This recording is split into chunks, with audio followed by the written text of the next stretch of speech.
The turkey sat on my kitchen counter, small and perfect, exactly what Vincent loved. I'd spent the morning preparing his favorite cranberry sauce, the one with orange zest that he'd requested every Christmas since he was 12. The stuffing was cooling in the glass dish, steam still rising from the sage and onions I'd carefully measured. Everything was ready. Everything was perfect. Then my phone rang.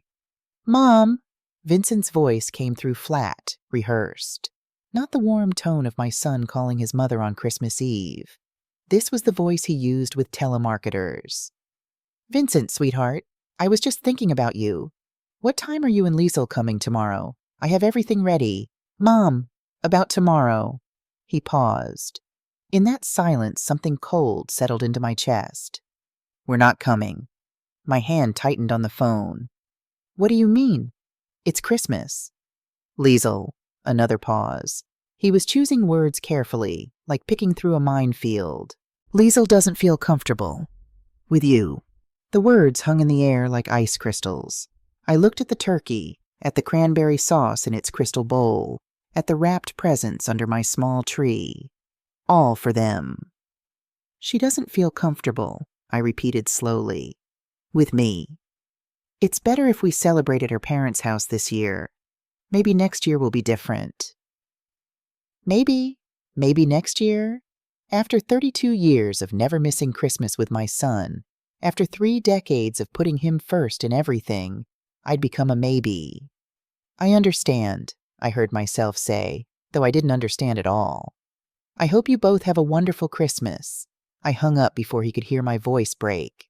For a long moment I stood in my kitchen, the same kitchen where I'd packed Vincent's school lunches for 12 years, where I'd taught him to crack eggs and flip pancakes, where I'd sat with him through homework and heartbreak. The kitchen I'd barely left during those awful weeks after Thomas died, when Vincent was 15 and our whole world had shattered. I was alone then, too, but not like this. Never like this. The memories came unwanted. Working double shifts at the hospital, my feet aching in shoes I couldn't afford to replace. Skipping meals so Vincent could have the good cereal, the name-brand clothes, the laptop he needed for college. The bone-deep exhaustion of being mother and father both, of carrying everything alone because that's what mothers do. That's what love is. Or so I thought. I'd met Liesel 3 years ago at a coffee shop where Vincent had nervously introduced us. "Mom, this is Liesel. She's really special." She was beautiful. That was my first thought. Polished in a way that spoke of money and privilege, things Vincent and I had never had. Her blonde hair fell in perfect waves, her makeup flawless, her clothes expensive but understated. She smiled at me, showing white teeth, and extended a manicured hand. "Mrs. Brookstone, Vincent talks about you constantly. It's so wonderful to finally meet you." But when she looked at me, really looked at me, I saw something else beneath the smile. Something calculating. The way her eyes traveled over my off-brand purse, my sensible nurse's shoes, my department store cardigan. I saw her assess and categorize me in seconds. Harmless, manageable, useful. I pushed the feeling down, ignored the instinct whispering warnings. Vincent was happy, his face glowing in a way I hadn't seen since his father died. What kind of mother interferes in her son's happiness? They married 6 months later. Too fast, that same instinct whispered. But I smiled and nodded and wrote a check for $15,000 toward their dream wedding. It cleaned out most of my savings, but Vincent was my only child, my whole world. What else was money for? Liesel planned everything. The venue, the flowers, the guest list. I noticed my friends, Barbara from the hospital, Margaret from my book club days, weren't on the invitation list. An oversight, Liesel assured me. The printer had made mistakes. By the time we realized, it was too late to send new invitations. So sorry. The wedding was beautiful, expensive. Everything gleamed and sparkled, and Vincent looked so proud standing next to his sophisticated bride. I sat in the front row in my best dress, the one I'd owned for 10 years, and told myself the tightness in my chest was just emotion. Joy. not the feeling of being quietly erased from my own son's life. The requests started small. "Mom, could you help us with the security deposit? Just until Vincent's bonus comes through." $2,000. I transferred it the same day. "Mom, Liesel's car broke down. Could you loan us $3,000? We'll pay you back next month." Next month came and went. The money didn't. "Mom, we're a little short this month. Just $500 would really help." The requests became a pattern, a monthly ritual. Each time, Vincent would promise to repay me, looking embarrassed but not embarrassed enough to say no to Liesel's needs. And each time, Liesel would smile that cold smile and change the subject. 6 months ago, they moved into a luxury apartment. 2 bedrooms, granite countertops, a balcony overlooking the city. The rent was $2,800 a month. "It's a bit of a stretch," Vincent admitted when he showed me photos. "But Liesel says it's important to invest in our quality of life." Quality of life. With money they didn't have. 3 weeks later, my phone rang. "Mom, I'm sorry." Vincent's voice was tight. "My promotion fell through. Could you help us with rent, just for a couple of months, until we get back on our feet?" I should have said no. Should have asked why they'd rented a place they couldn't afford. Should have pointed out that getting back on their feet required them to live within their means, not above them. But he was my son, my only child. The boy I'd raised alone, worked myself to exhaustion for, loved more than my own life. "Of course," I said, "just temporarily." 2 months became 3. 3 became 4. 4 became 6. I paid their rent while living in my modest 2-bedroom house. The same house where I'd raised Vincent alone, where every corner held memories of our struggles and small victories. The house I'd almost paid off before I retired. Each month I transferred $2,800 to Prestige Property Management, and each month my savings dwindled. Meanwhile, Liesel posted photos on Instagram. New designer handbags, weekend spa trips with friends, 5-star restaurant dinners with artfully arranged plates and expensive wine. "Liesel works hard, Mom," Vincent said when I gently mentioned it. "She deserves to treat herself. With my money, with my retirement, with the security I'd spent 30 years building. Thanksgiving should have been my warning. I spent 2 days preparing Vincent's favorites. Roasted turkey with herb butter, the way his father used to make it. Homemade stuffing with chestnuts and cranberries. Sweet potato casserole with the marshmallow topping Vincent had loved since childhood. Pumpkin pie from his grandmother's recipe, the one I made by hand every year. They arrived an hour late. Liesel was on her phone, her face tight with irritation at being pulled away from whatever was so important. She barely glanced at the food I'd spent days preparing. "The stuffing's a bit salty," she announced after one bite, setting down her fork with exaggerated delicacy. Vincent said nothing. Didn't defend the food, didn't acknowledge my effort. He just nodded and reached for the potatoes. Liesel spent most of dinner scrolling through her phone, occasionally showing Vincent something that made them both laugh. A private joke I wasn't part of. When I brought out the pumpkin pie, still warm from the oven, she waved it away. "Oh, I'm too full. Besides, we need to leave early. My friend Rachel is having people over." I watched them go, watched Liesel's new car, a car I didn't know they'd purchased, pull out of my driveway. Vincent didn't hug me goodbye. He didn't thank me for the meal. He just waved absently and slid into the passenger seat, already pulling out his phone. Something inside me cracked. How had I let this happen? When had I become someone my son could use and dismiss without a second thought?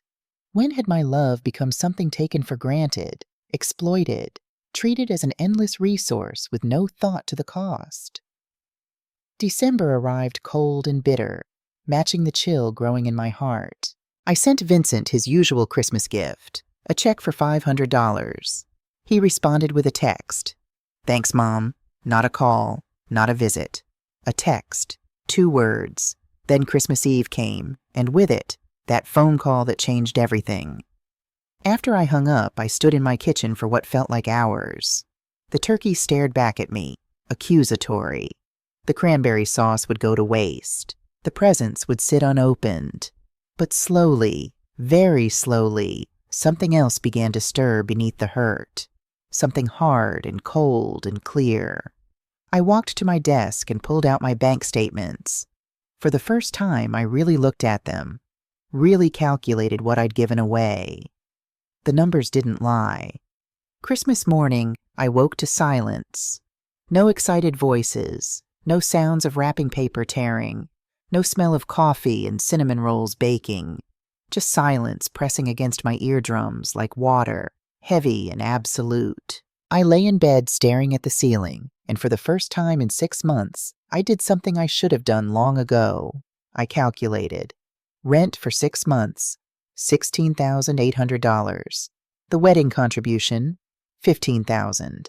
The car repair that I later discovered was actually a weekend trip to Miami, $3,000. The security deposit, $2,000. The furniture emergency, $1,800. The dental work that somehow never got scheduled, $1,200. Monthly groceries I'd bought for them because the store was on my way. At least $300 a month for 8 months. $2,400. Gas money. Birthday gifts for Liesel's family that I'd been asked to contribute to. The new laptop Vincent needed for work. By the time I finished, my hands were shaking. $43,800. Nearly $44,000 in less than 3 years. I got out of bed and went to my desk, pulled out every bank statement, every canceled check, every receipt I'd saved out of habit, laid them all out on my dining room table like evidence at a crime scene. Because that's what it was, wasn't it? Not legally, perhaps, but morally, emotionally. A crime committed slowly, one small cut at a time, until I'd bled myself dry without even noticing. I looked at my savings account balance, $4,300. That was what remained of 30 years of careful saving, of skipped vacations and secondhand clothes and fixing things instead of replacing them. $4,000 to see me through my old age, through emergencies, through whatever life might throw at me. I thought about my roof. It needed work. I'd been putting it off for 2 years. My car was 12 years old and making concerning noises. What if I got sick? What if I fell and needed help? At 71, with a fixed income, I had no margin for error. My monthly income, $1,800 in Social Security, $700 for my hospital pension, $2,500 total. My monthly expenses, $600 for the mortgage I'd thought I'd have paid off by now, $250 for utilities, insurance, food, medications, property tax, another $800. That left me $850 a month for everything else. Car maintenance, clothing, repairs, life. Without their rent payment, I could save. I could rebuild my emergency fund. I could breathe. The decision crystallized like ice forming on a winter window. Sudden, inevitable, irreversible. I would stop paying their rent. Immediately. But I wouldn't tell them. Not yet. Let them discover it when Prestige Property Management contacted them about the missing January payment. Let them scramble. Let them feel for the first time in their entitled lives the panic of consequences. Was it cruel? Perhaps. But was it crueler than taking an old woman's security and then banning her from Christmas? I spent the rest of Christmas Day making phone calls. First to my bank. I navigated the automated system, finally reaching a real person. I need to cancel an automatic payment, I told her. Certainly, ma'am. Can I have the payee's name? Prestige Property Management. And you're sure you want to cancel? This is scheduled to go through on January 1st. I'm completely sure. All right, Mrs. Brookstone. The automatic payment has been canceled. Is there anything else I can help you with? No, thank you. My hand was steady as I hung up. No regret, no second thoughts, just a cold, clear certainty. Next, I called Margaret Hartley. Margaret and I had worked together 40 years ago at County General. She'd been a young attorney doing pro bono work with patients. I'd been a new nurse, learning to navigate the healthcare system's cruelty. We'd bonded over bad coffee and the shared frustration of trying to help people trapped in impossible situations. She'd left nursing behind for law school, eventually specializing in family law before retiring 5 years ago. But we'd stayed in touch, trading Christmas cards and occasional phone calls. I explained the situation, keeping my voice neutral and factual. The amounts, the promises, the Christmas exclusion, the pattern. Margaret listened without interrupting. When I finished, there was a long silence. "Oh, Pauline." Her voice was thick with sympathy and something else. Anger. "I've seen this pattern before. We have a name for it in the legal community. Financial elder abuse." The term hit me like cold water. Elder abuse? But he's my son. "That's usually who does it," Margaret said gently. "Family members who see a parent's love as a resource to exploit. Pauline, you need to protect yourself. Document everything. Every payment, every request, every promise they made and broke." Protect myself? From my own son? From what comes next. Because there will be a next. Margaret's voice hardened with professional certainty. People like this, especially that daughter-in-law you've described, they don't give up easily when the money stops. They'll try guilt, manipulation, maybe threats. You need to be prepared. What should I do? Document everything. And I mean everything. Then we'll send them a formal termination letter, certified mail, return receipt requested. That protects you legally and shows you gave proper notice. After we hung up, I sat at my kitchen table and stared at my hands.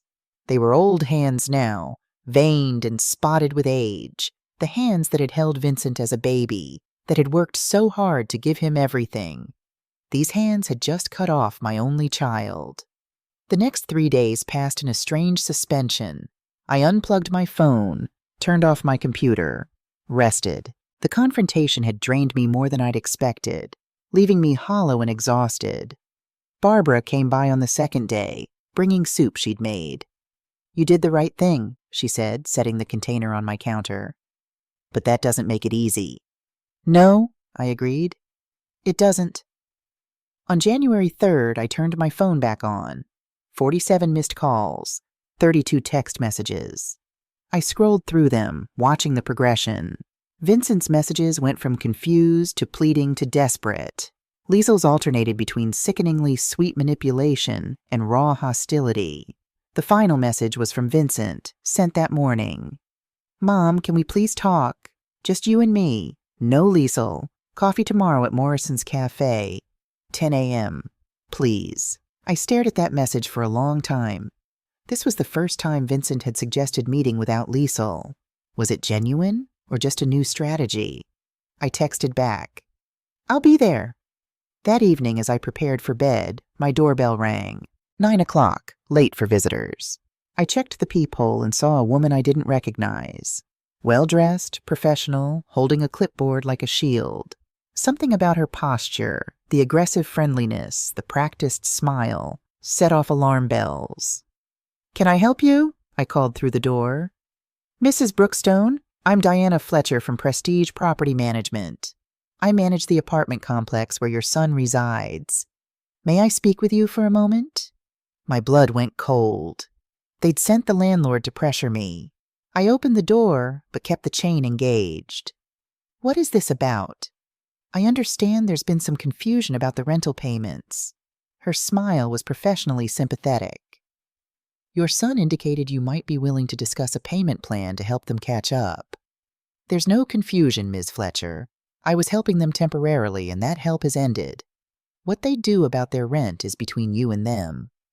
"I see." Her smile became strained. "Mrs. Brookstone, I've been in property management for 15 years. I've seen situations like this before, family estrangements over money. It's heartbreaking. I'm sure if we all sat down together, we could work something out. Your son seems like a nice young man. It would be terrible to see him evicted." The manipulation was so transparent it was almost insulting. Liesel had sent her, thinking a third party could guilt me into compliance. Clever but obvious. "Ms. Fletcher, are you here on behalf of my son?" "I'm here to find a solution that works for everyone." "Then the solution is my son and his wife pay their own rent. That's what adult tenants do. Good evening." I closed the door and stood there, my heart pounding. So this was Liesel's new tactic, proxy warfare, using other people to apply pressure, to make me the villain in a story where I was somehow the one being unreasonable. How many people would she recruit? How far would she go? The next morning, I arrived at Morrison's Cafe 15 minutes early. I chose a table by the window where I could watch the parking lot, ordered coffee, and waited. Vincent arrived exactly at 10 o'clock. Alone. He looked terrible. Thinner than I'd ever seen him, with dark circles under his eyes that spoke of sleepless nights. His hair needed cutting, his jacket was wrinkled, and when he sat down across from me, I saw his hands were trembling slightly. "Thank you for coming," he said. His voice was hoarse. "Where's Liesel? She doesn't know I'm here." He looked down at his hands. "Mom, I need to apologize. I didn't realize how much money you'd given us. I mean, I knew you were helping, but I didn't add it all up. $44,000. He shook his head. "That's your entire savings, isn't it?" "Most of it." "God, Mom, I'm so sorry. I never meant—" He stopped, swallowed hard. "Liesel handles our finances. I work long hours, so it just made sense for her to manage the money. I trusted that we were managing okay." "Liesel handles your finances," I repeated slowly. "Vincent, you're 37 years old. You have a master's degree. How can you not know your own financial situation?" I know it's inexcusable." He ran his hands through his hair. "But Liesel's good with money, and I'm busy, and—" "Vincent, stop." I set down my coffee cup carefully. "Listen to yourself. You're making excuses for her again." His jaw tightened. "She's my wife." "And I'm your mother. The one you excluded from Christmas. The one you've been using as a personal ATM machine." "I never meant to use you." His voice cracked.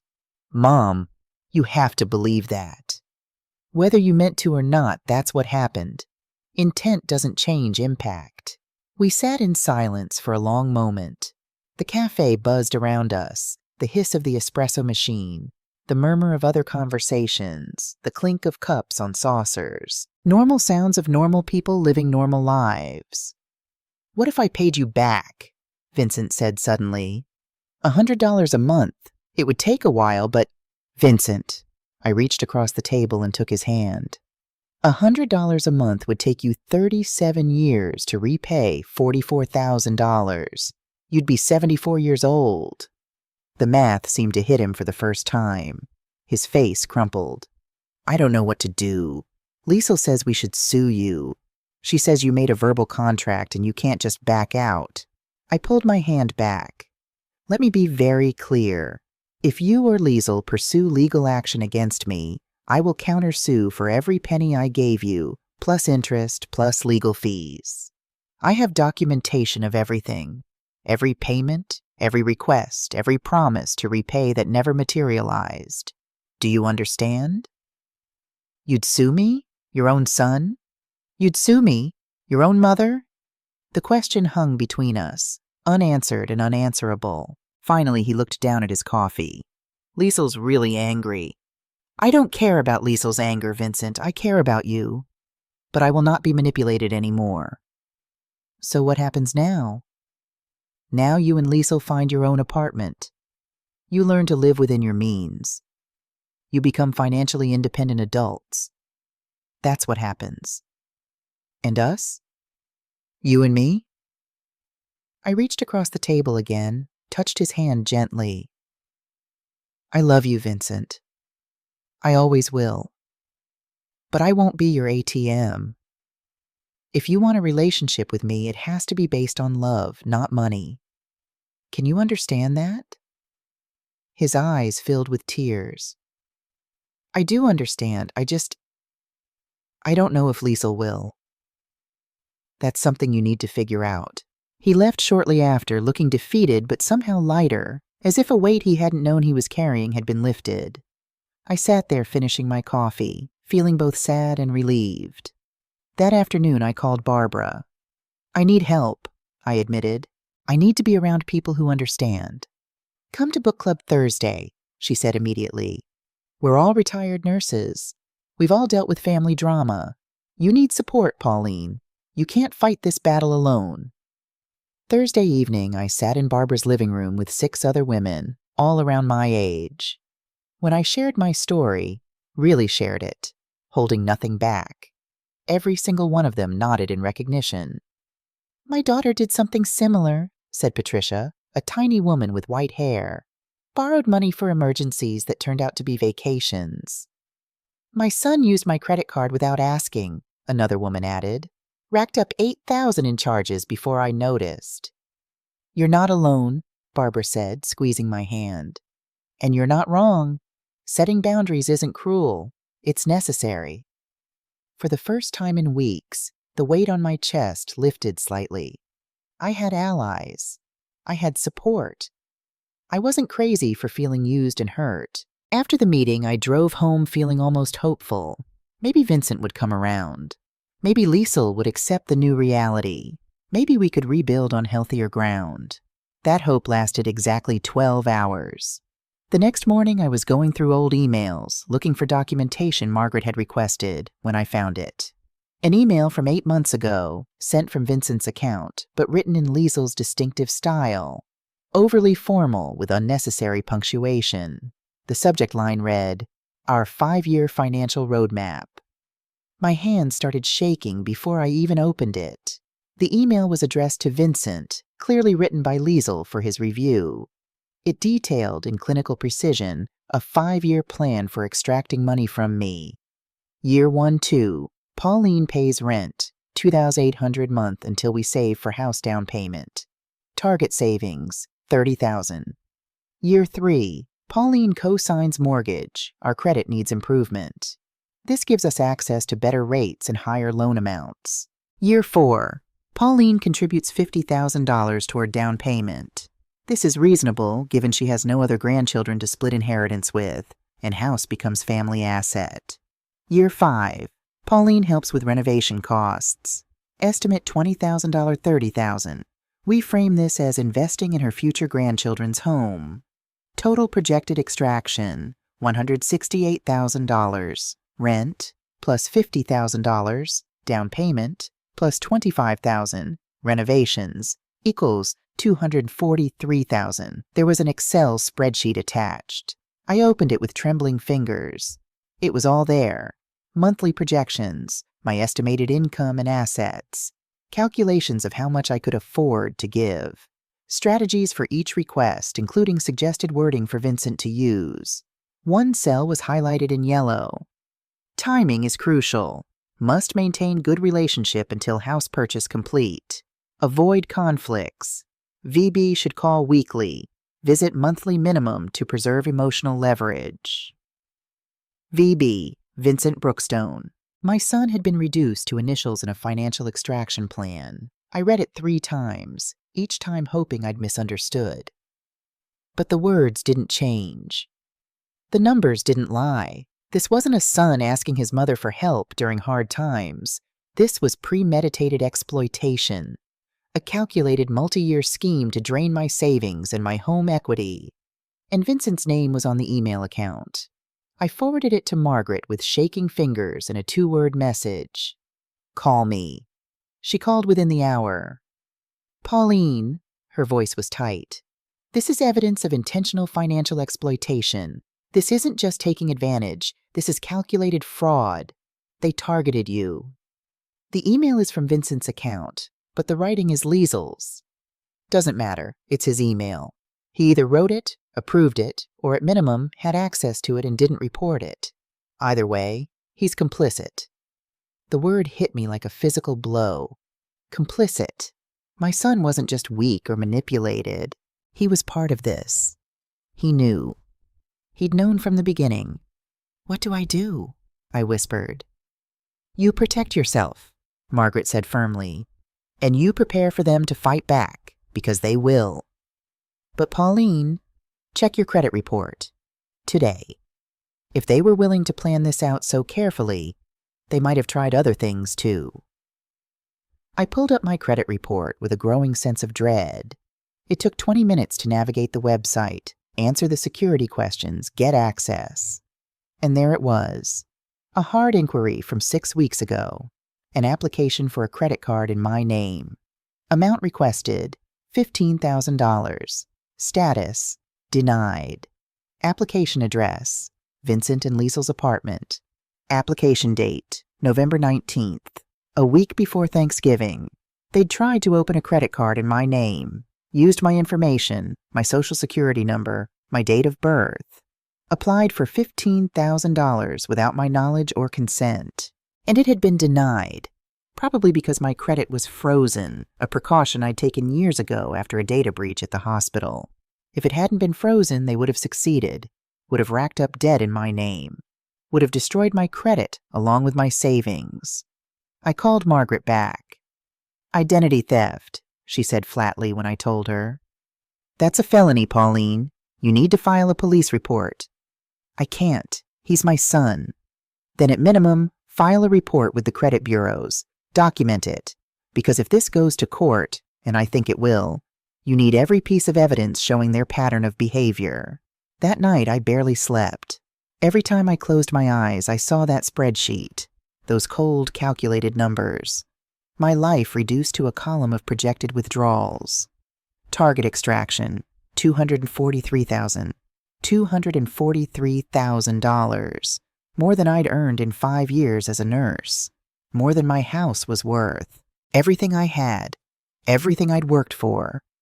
Neatly quantified and scheduled for theft. And my son had been part of it. The certified letter was delivered on January 7th. I received the return receipt on January 9th, signed by Vincent in his sprawling, familiar handwriting. Now they knew this was real. The response came on January 10th, 11 in the morning. I was reading when I heard a car pull into my driveway. Vincent and Liesl. I watched through the window as they got out. Liesl's face was a mask of barely controlled rage. Vincent looked pale, worried, like a man being led to his execution.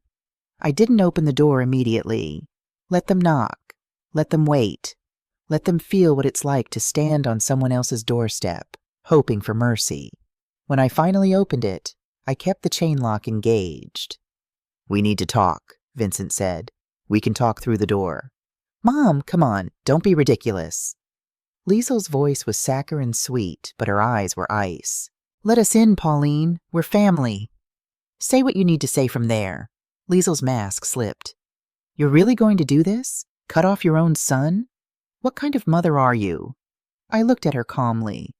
The kind who worked 2 jobs to raise him alone. The kind who paid for his college. The kind who gave him everything she had. I paused. "And now the kind who's done being used." "Used?" Vincent looked genuinely shocked. "Mom, we never used you. We needed help and you offered."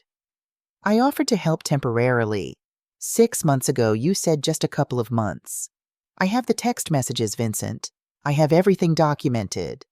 Liesl's eyes narrowed. "You're documenting us? Like we're criminals?" "I'm protecting myself. Something I should have done from the beginning." "You know what?"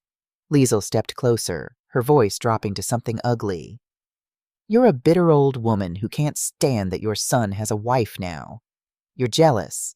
This is all because he wouldn't let you control our Christmas. This is because you've taken $44,000 from me in 3 years." The number hung in the air like an accusation.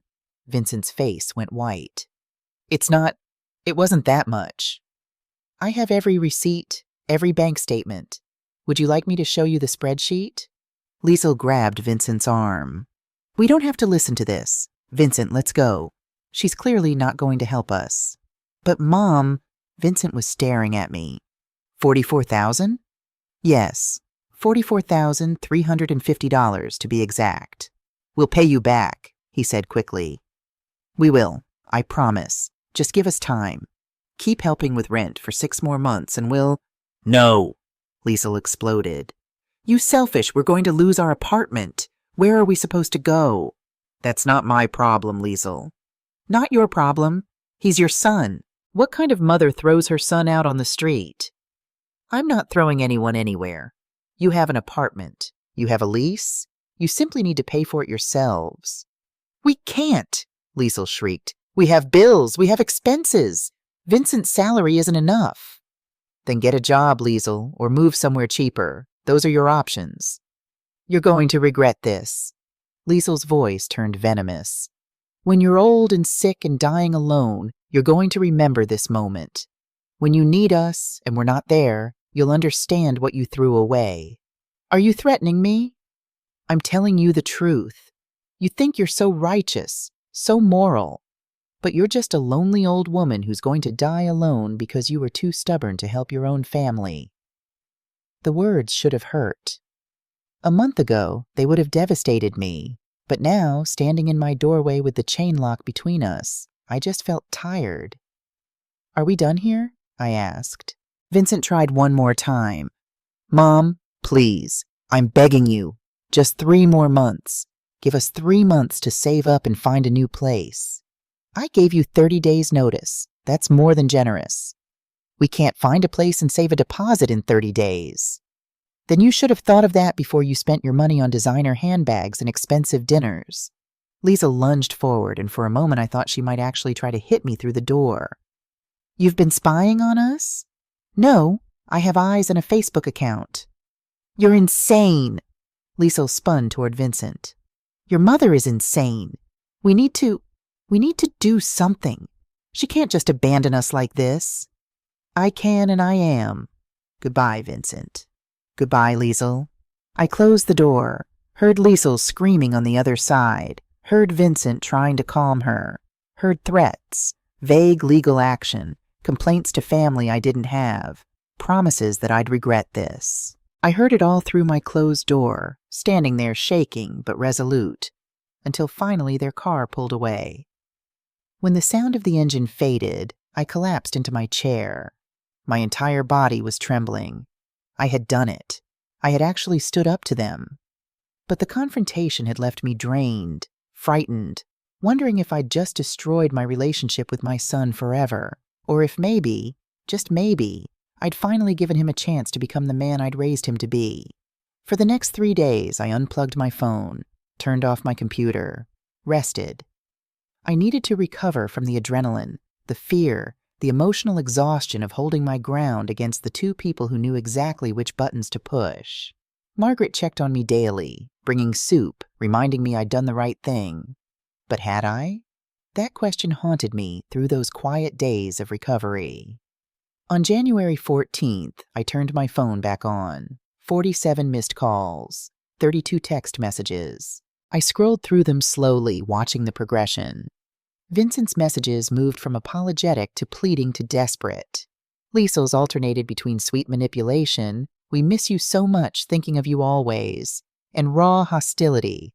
"You'll regret abandoning your family, you selfish bitch." Then, surprisingly, silence for the past 2 days. The final text message was from Vincent, sent that morning. "Mom, can we please talk? Just you and me. No Liesel. Coffee tomorrow at Morrison's Cafe. 10 a.m. Please."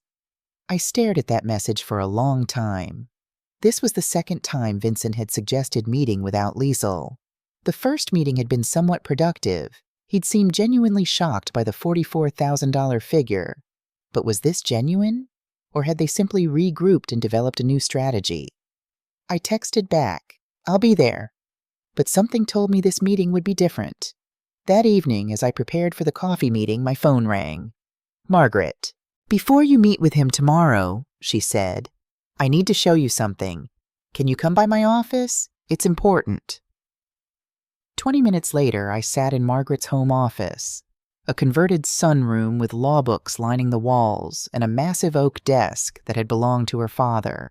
She handed me a folder without preamble.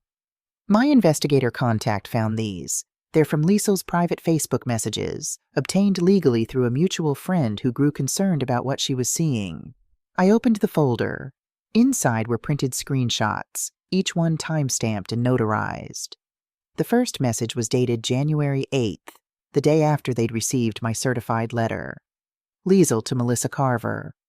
"The old bat finally cut us off. But don't worry, I have a plan. Vincent's too weak to fight her, but I'm not. I'm going to make her suffer for this. She'll pay what she owes us, one way or another." Melissa. "What are you going to do?" Liesel. "There are websites, scam alert sites, review platforms. I'm going to post everywhere that she's a slumlord who illegally evicted her tenants without notice. By the time I'm done, her reputation will be destroyed. Let's see how she likes being humiliated."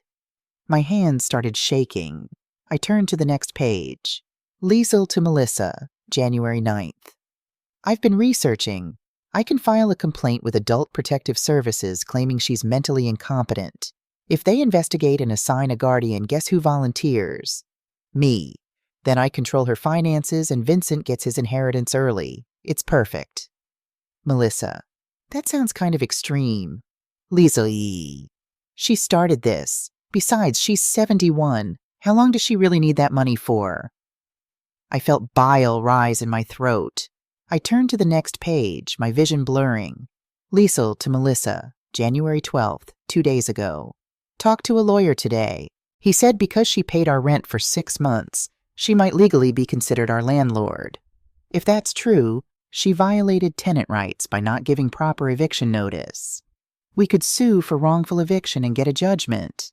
Then we garnish her Social Security. She'd have to pay us whether she wants to or not. $10,800 a month, straight from her checks. Let her try to survive on pension alone. The folder slipped from my hands. Papers scattered across Margaret's desk. She wants to take my Social Security, I whispered. My only real income. Yes, Margaret's voice was hard. She's planning to impoverish you completely, and she's documenting her plans in writing, which is the only reason we can stop her. What do I do? Tomorrow you meet with Vincent like you planned. But you don't tell him about these messages yet. I want to see if he volunteers information about Liesl's plans. If he knows what she's doing, he's an active participant. If he doesn't, he's being used as much as you are. And if he knows, then you walk away and let me handle it legally. But Pauline... Margaret gathered the papers, her movements precise and controlled. You need to be prepared for either outcome, because whether Vincent knows or not, this is going to end in court. That night I couldn't sleep. I kept seeing those messages. Liesl's cold calculation, her casual cruelty, the way she discussed destroying my life as if it were a strategy game. And the worst part? How long does she really need that money for? As if my remaining years didn't matter. As if I'd already lived long enough and should quietly step aside so they could have what was rightfully theirs. I thought about Vincent, wondered if he knew, if he'd read those messages, nodded along, agreed with Liesl's plans, or if he was as much in the dark as I'd been about the 5-year extraction plan. Part of me hoped he didn't know. That my son, the boy I'd raised, wasn't capable of such calculating cruelty. But another part of me, the part that had seen that spreadsheet, that had discovered the credit card application, knew better than to hope. The next morning I arrived at Morrison's Cafe early again, ordered coffee, waited. Vincent arrived at exactly 10 o'clock. Alone. He looked even worse than last time, if that was possible. His shirt was wrinkled, he hadn't shaved, and when he sat down I could smell stale coffee and desperation. "Thank you for coming," he said. "Where's Liesl?" "She doesn't know I'm here." "If she did..." He stopped, shook his head. "Mom, I need to be honest with you. Completely honest." "I'm listening." He took a deep breath. "I filed for legal separation 3 days ago. Liesl doesn't know yet. The papers are being served today." I set down my coffee cup carefully. "You're leaving her?" "I should have left her years ago." His voice cracked. "After that first meeting, when you showed me the $44,000, I went home and started going through our finances. Really going through them. Not just trusting Liesl's summaries." He pulled out his phone, opened a notes app, turned it toward me. "These are just from the past 6 months. Girls' trips to Napa Valley, $2,800. New designer bags, 4 different purchases totaling $6,200. Spa days, expensive dinners, weekend shopping sprees in San Francisco." He scrolled.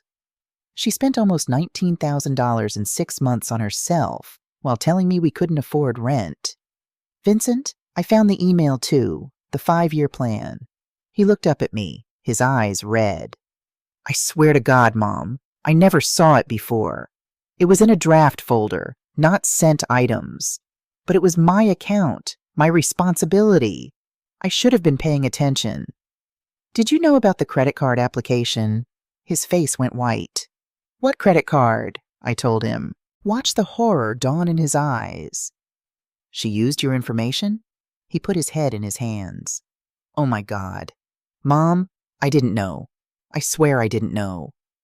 But you knew we were taking advantage of me. Yes. He looked up, tears streaming down his face. Yes, I knew that. I told myself it was temporary, that we'd pay you back, that you offered so it was okay. But I knew. Deep down, I knew it was wrong, and I let it happen because it was easier than fighting with Liesel. Why are you telling me this now? Because I'm done being a coward. He wiped his eyes. And because you deserve to know what Liesel's planning. My breath caught. What do you mean? Last night she thought I was asleep. I heard her on the phone with her friend Melissa. She's planning to sue you for wrongful eviction. She found some lawyer who says she might have a case because you paid our rent directly. And if she wins, she can garnish your Social Security. So he didn't know about the messages, or he was an exceptional liar. I also heard her talking about filing complaints, trying to get you declared incompetent. His hands clenched into fists. She called you the old bat and laughed about how you'd finally learn your lesson. And I couldn't anymore. I can't be married to someone who talks about my mother like that, who plans to destroy you financially because you stopped letting us bleed you dry. Vincent, I know I don't deserve your forgiveness. I enabled all of this. I was weak and selfish, and I let her use you. He reached across the table. But I'm trying to make it right. I filed for separation. I'm moving out today. I found a studio apartment I can actually afford on my salary. And I'm prepared to testify about everything I know if this goes to court. I looked at my son, really looked at him.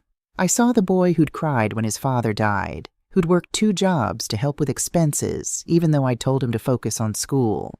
The young man who'd called me every Sunday from college, who'd brought me flowers on Mother's Day, even when he was broke.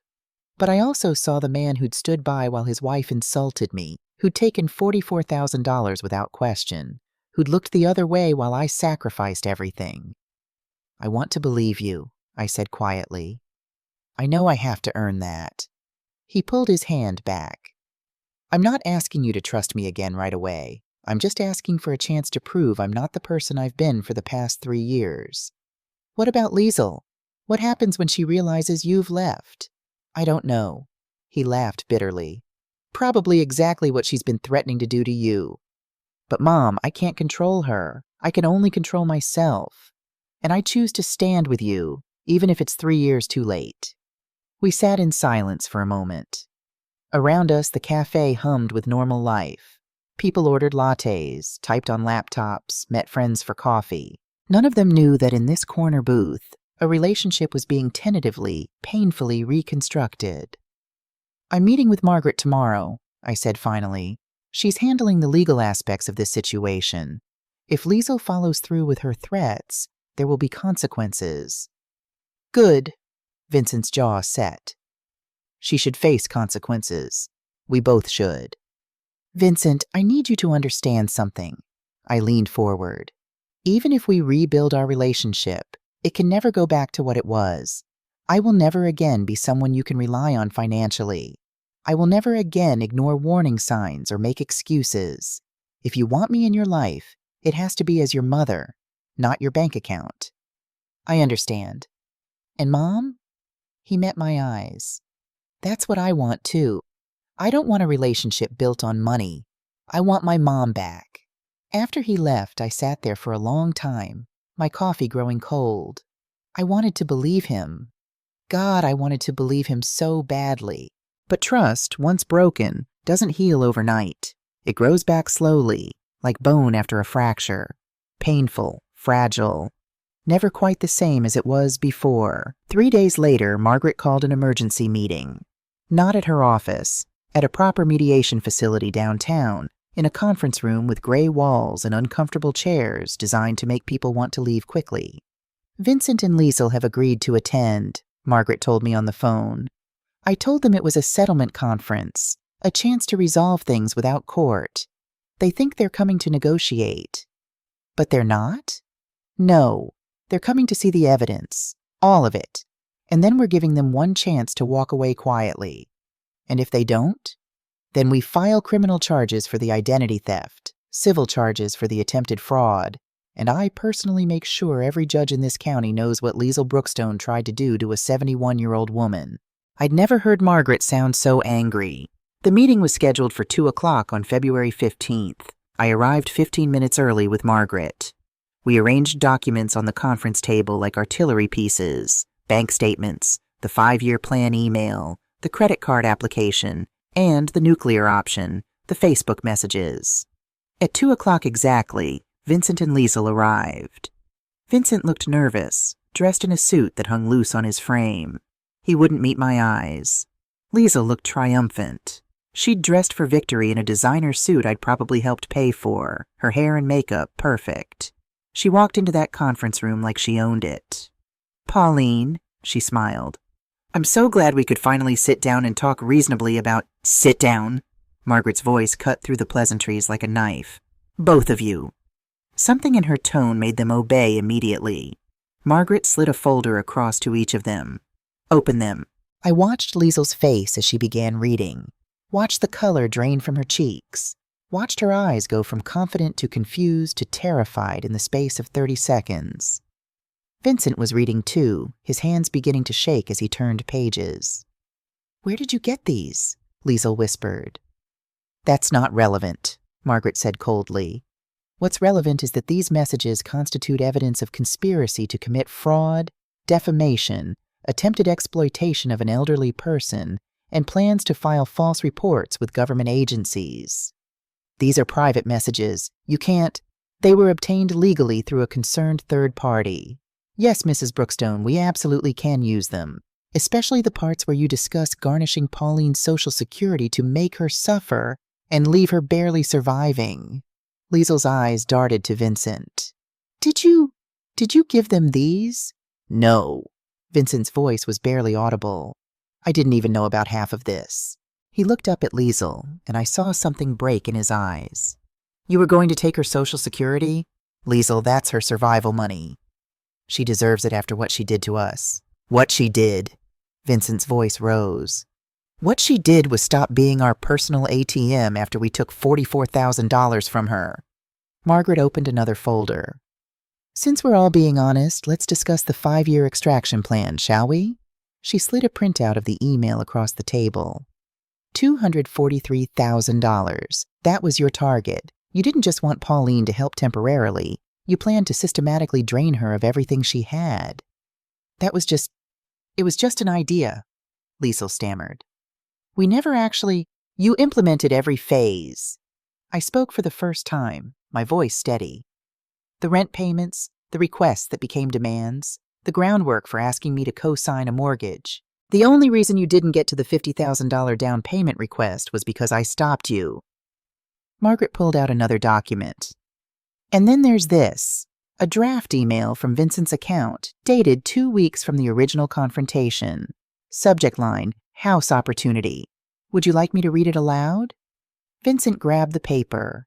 His face went white as he read. "You wrote this?" He looked at Liesl. "You were going to ask my mother for $50,000 after everything else? We talked about buying a house. You agreed. I agreed to start saving for our own down payment. I never agreed to ask my 71-year-old mother to co-sign or contribute money she doesn't have. She has that house, which she still owes money on." Vincent stood up, his chair scraping violently. "Were you planning to take her house too, Liesl? After we bled her savings dry, were you going to convince me to take her home?" "Don't be dramatic. Answer the question." He slammed his hand on the table. "Were you planning to take everything from her?" The silence stretched. Liesl's mask had completely shattered. Her face was twisted with rage and something uglier, desperation. "She's old," Liesl said finally, her voice cold. "She doesn't need all that money. She's going to die in 10 years anyway, maybe less. Why should she hoard it when we need it now, when we're building our lives?" The words hung in the air like poison gas. Vincent stared at his wife as if seeing her for the first time. "Oh my God, you actually believe that? You actually think her life doesn't matter because she's old?" "I think family helps family." "You're not her family," Vincent's voice broke. "You're a predator who saw a lonely widow and decided she was easy prey. And I was too stupid and too weak to see it until it was almost too late." He turned to me. "Mom, I filed for divorce. Not separation. Divorce. 3 days ago. I should have done it months ago, years ago, but I'm doing it now." "Vincent, if you side with her over me," Liesel started. "There are no sides." He spun back to face her. "There's right and wrong. There's what you did to my mother. A woman who worked herself to exhaustion to raise me alone, who gave me everything she had. And there's consequences for that."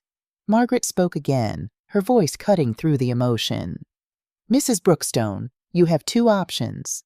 Option 1, you leave this room, you never contact Pauline again, you drop any and all legal threats, and you accept the divorce settlement Vincent's attorney proposes without contest. And option 2? Liesel's voice was venomous.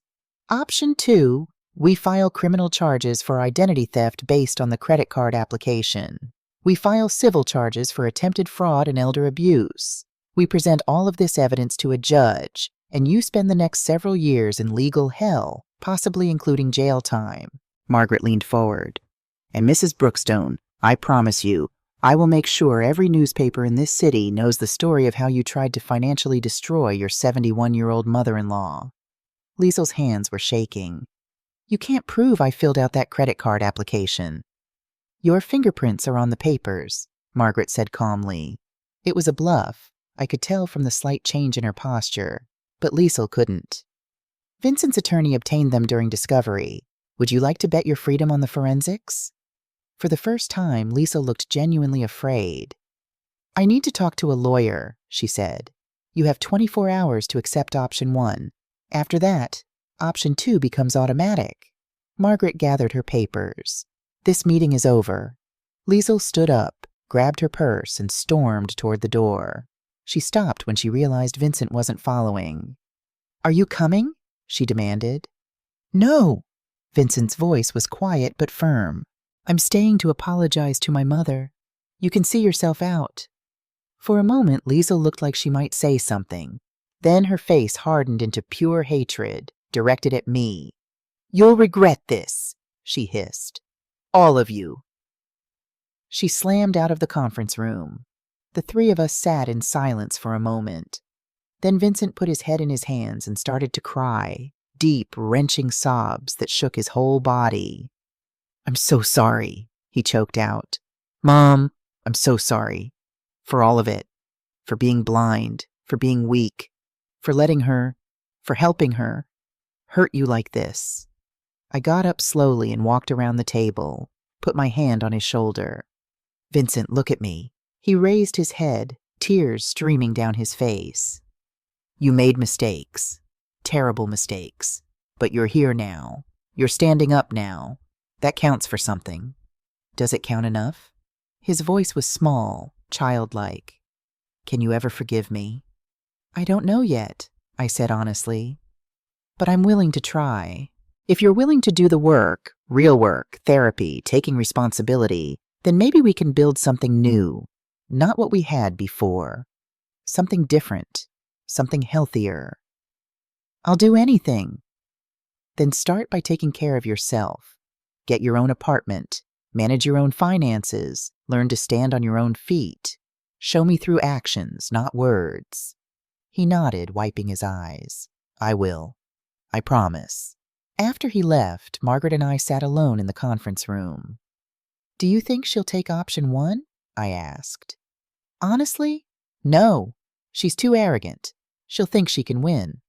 Margaret smiled grimly. "Which means we move to option 2. And Pauline, I'm going to enjoy every minute of destroying her legal position." "I never wanted this to become war." "You didn't start the war. You just refused to be a casualty." Margaret squeezed my hand. "What you did took incredible courage. Most people in your position never fight back." "I'm not brave. I'm just tired of being used." "Sometimes," Margaret had said, "those are the same thing." Liesel didn't take option 1. Exactly 24 hours and 3 minutes after the meeting, Margaret received an email from an attorney. someone Liesel had clearly found in the yellow pages based on his poorly worded letter.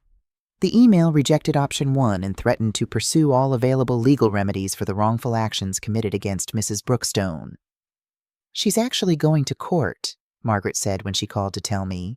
"She thinks she can win." "Can she?" "Not even slightly, but she's going to try, and it's going to cost her everything." The restraining order hearing was scheduled for March 1st. In the 3 weeks leading up to it, Liesel violated Margaret's cease and desist order 4 times. First, she posted on a tenant rights forum, naming me as a slumlord who'd illegally evicted her without notice. Margaret documented it. Second, she created a fake Google review for my address, claiming I'd rented them a substandard property, and then kicked them out without warning. Margaret documented it. Third, she sent a letter to the hospital where I'd worked, claiming I'd stolen from her and suggesting they review my employment history. Margaret documented it. Fourth, she showed up at my book club meeting at Barbara's house, screaming that I'd ruined her life and demanding I fix what I'd broken. Patricia called the police. Margaret documented it. Each violation made Margaret's case stronger. On March 1st, I walked into the courthouse with Margaret on one side and Barbara on the other. Patricia and 3 other women from book club filled the row behind us, a show of support that made my eyes burn with gratitude. Vincent sat in the back row, alone. He had filed for divorce 3 days after the mediation meeting. Liesel had been served 2 weeks ago. When Liesel walked in with her attorney, a nervous young man who kept adjusting his tie, she looked confident. She'd dressed conservatively, styled her hair simply, clearly coached on how to appear sympathetic. But I saw the calculation in her eyes. She still thought she could win. The judge was a woman in her early 60s named Judge Sarah Reeves. She had steel gray hair, sharp eyes, and a reputation, according to Margaret, for having zero patience with nonsense. "We're here regarding a restraining order petition," Judge Reeves began. "Mrs. Pauline Brookstone is seeking protection from Mrs. Liesel Brookstone. Mrs. Liesel Brookstone, you're claiming that Mrs. Pauline Brookstone illegally evicted you from a property she owned. Is that correct?" "Yes, Your Honor." Liesel's attorney stood. "My client had an arrangement with Mrs. Brookstone whereby—" "Let me stop you there." Judge Reeves looked at her notes. "Mrs. Pauline Brookstone never owned the property in question. She voluntarily paid rent to a third-party property management company on behalf of her son and daughter-in-law. Correct?" The attorney hesitated. "Well, yes, but so there was no landlord-tenant relationship. Mrs. Brookstone was simply paying bills for family members. And when she stopped paying those bills, she gave 30 days' notice, correct?" "Your Honor, verbal agreements? Did your client sign any lease or rental agreement with Mrs. Pauline Brookstone?" "No, but did any money exchange hands between your client and Mrs. Brookstone, or was it always Mrs. Brookstone giving money to your client?" The attorney shuffled papers. "Mrs. Brookstone paid the property management company, but there was an understanding. Counselor, I'm 63 years old. I don't have time for tap dancing. Answer the question. Did your client ever pay Mrs. Brookstone anything?" "No, Your Honor." "Then there was no tenancy. What there was, apparently, was a family member helping financially until she chose to stop." Judge Reeves turned to Margaret. "Ms. Hartley, I see you've submitted quite a bit of evidence. Would you like to present it?" Margaret stood. "Your Honor, I'd like to present evidence that this isn't a tenancy dispute at all. This is a pattern of financial exploitation that, when stopped, led to harassment and retaliation." She laid out the evidence methodically. The 5-year extraction plan, the credit card application, the Facebook messages planning to garnish my Social Security and file false incompetency claims. I watched Liesel's face as each piece was revealed, watched the confidence drain away, replaced by panic, then rage. "These messages are private," she burst out. "They can't use those." "Mrs. Brookstone," Judge Reeves said coldly, "you'll have your chance to speak. Sit down." Liesel sat, but she was trembling with fury. Margaret continued, "Your Honor, the petitioner is a 71-year-old widow living on a fixed income. The respondent planned to systematically drain her finances, attempted identity theft, and when the petitioner finally said no, began a campaign of harassment that has included online defamation, false complaints to her former employer, and showing up at her home. "I have those documented violations here," Judge Reeves said, flipping through papers. 4 separate incidents in 3 weeks. "Your Honor, my client was emotional," Liesel's attorney tried. "Your client was criminally harassing an elderly woman." Judge Reeves looked at Liesel directly. "Mrs. Brookstone, I've read these Facebook messages where you discuss making Mrs. Pauline Brookstone suffer and destroying her reputation. I've seen your plan to file false reports with Adult Protective Services. I've reviewed the credit card application that appears to have your fingerprints on it. This isn't a tenancy dispute," Judge Reeves continued. "This is financial elder abuse, attempted identity theft, defamation, and harassment. This is exactly the kind of case that makes me wonder why I ever believed in the basic decency of humanity." The courtroom was silent. "Mrs. Liesel Brookstone, I'm granting the restraining order. You are prohibited from any contact with Pauline Brookstone. No calls, no texts, no emails, no social media posts, no third-party contacts. You are to stay at least 500 feet away from her home, her book club meetings, and any location she frequents. Do you understand?" "This is ridiculous," Liesel said. "She's the one who—" "Do you understand?" Judge Reeves's voice cut like a blade. "Yes," Liesel spat. "Furthermore, I'm referring these Facebook messages to the district attorney's office for review of possible criminal charges related to attempted fraud, identity theft, and elder abuse. You should expect to hear from them." Liesel's face went white. "As for the credit card application, that's already been referred to the fraud division. If they determine you attempted to open a line of credit using someone else's information without consent, that's a felony."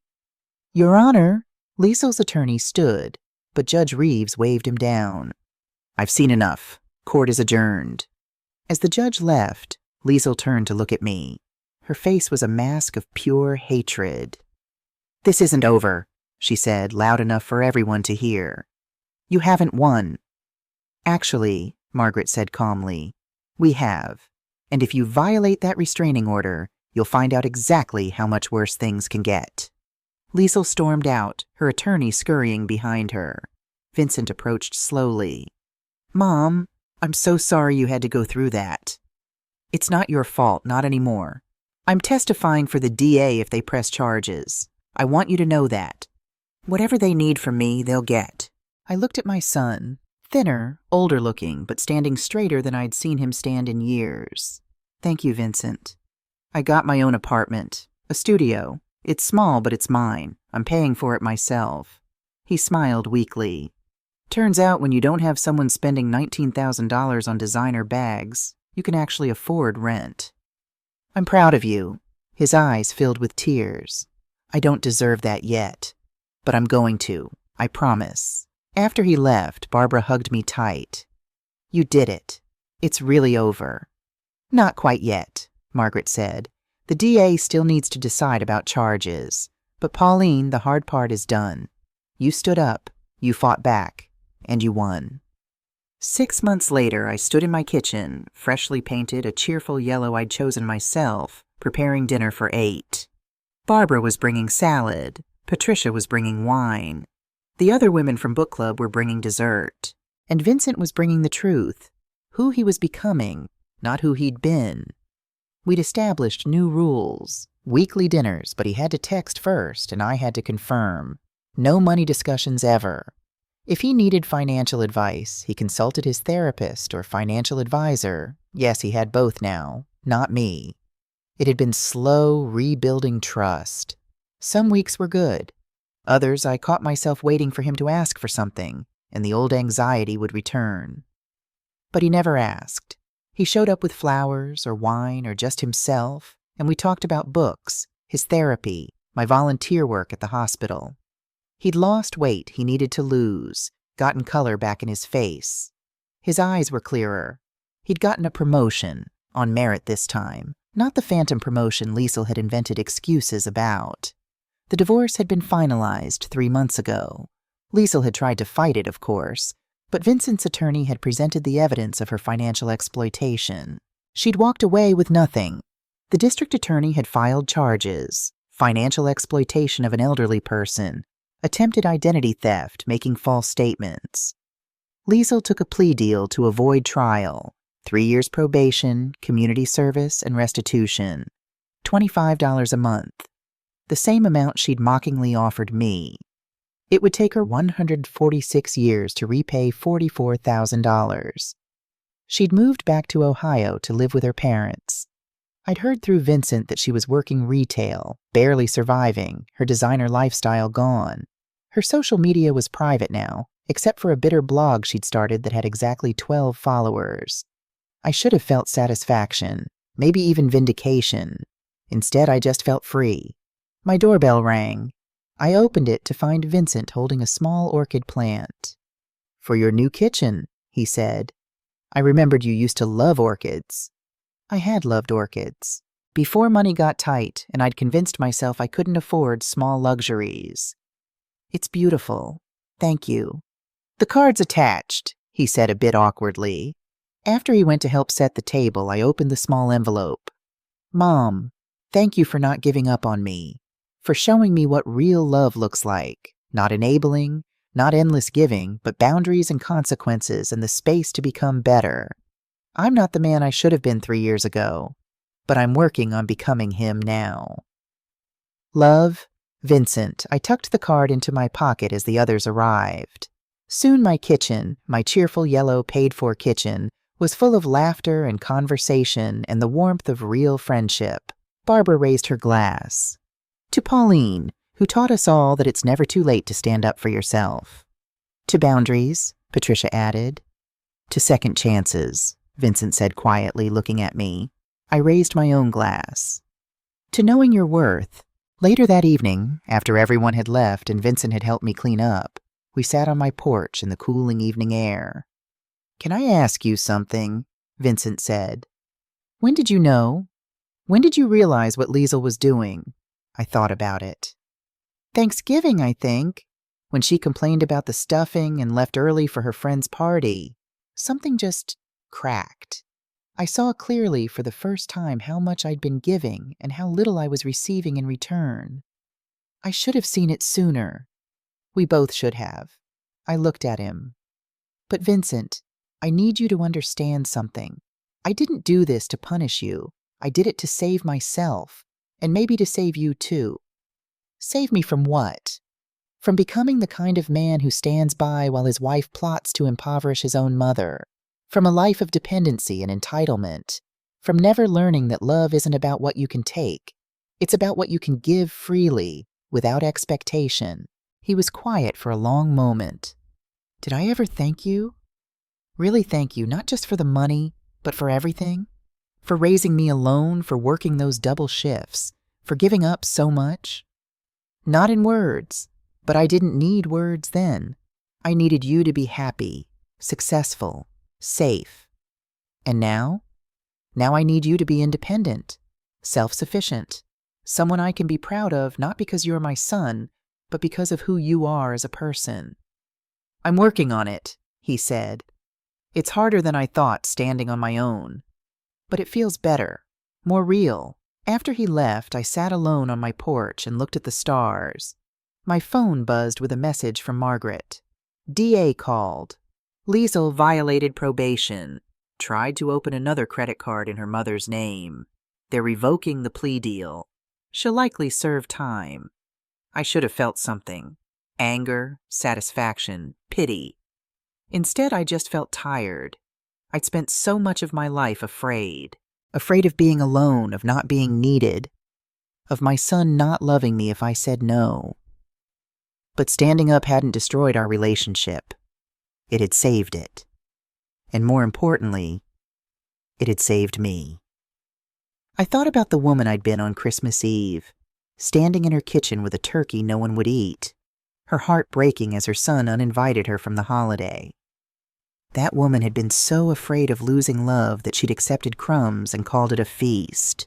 But I wasn't that woman anymore. I was someone who knew her worth, who had friends, hobbies, a life that wasn't centered on being useful to people who didn't value her.